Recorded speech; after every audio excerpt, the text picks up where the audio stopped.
মাত্র ১৫০ টাকায় আমি এরকম একটা ব্লাউজ বানিয়েছি। তো কিভাবে বানিয়েছি চলো তোমাদের সাথে শেয়ার করি। এই ব্লাউজগুলো ভেলভেটের মধ্যে অনেক বেশি সুন্দর লাগে। তো আমি হচ্ছে ভেলভেট মেরুন কালার চয়েস করেছি, সাথে একটা চিকন লেস ব্যবহার করব আর কিছু পুঁতি পাথরেরও কাজ করব।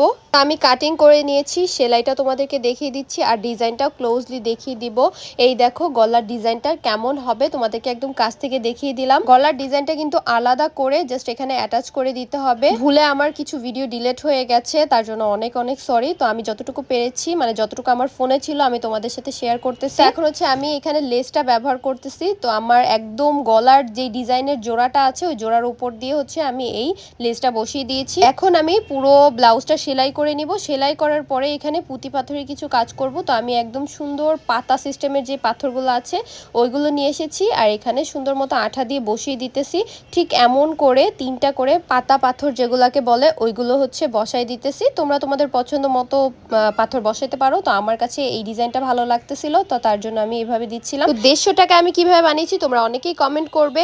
তো এই কাপড়গুলোর গজ হচ্ছে 200 টাকা গজ, ভেলভেট কাপড়। আর এটার পানা অনেক বেশি, প্রায় 4 হাত পানা। তো আমার হাফ গজেই ব্লাউজটা হয়ে গেছে। 100 টাকার কাপড় আর অল্প একটু লেস আর পুঁতি মিলিয়ে হচ্ছে আমি 50 টাকা ধরেছি। পাথরগুলো বসানোর কারণে ব্লাউজটা দেখতে এখন অনেক বেশি সুন্দর লাগতেছে, তাই না বলো? তো কেমন লেগেছে আমার এই সুন্দর ব্লাউজ মেকিং ভিডিওটা? তো তোমাদের কাছে যদি ভালো লেগে থাকে অবশ্যই কমেন্ট করে জানাবে। তোমরাও আর অনলাইন থেকে না কিনে একদম রিজনেবল প্রাইসে কিন্তু এরকম ঘরেই বানিয়ে ফেলতে পারো, বা টেইলরের কাছ থেকেও কিন্তু বানিয়ে নিতে পারো একদম কম খরচে। এগুলো কিন্তু অনলাইনে কিনতে গেলে অনেক চড়া দামে সেল করে থাকে। তো কেমন লেগেছে আমার আজকের এই ভিডিওটা? ভালো লাগলে লাইক কমেন্ট শেয়ার করতে একদম ভুলবেন না। আল্লাহ হাফেজ।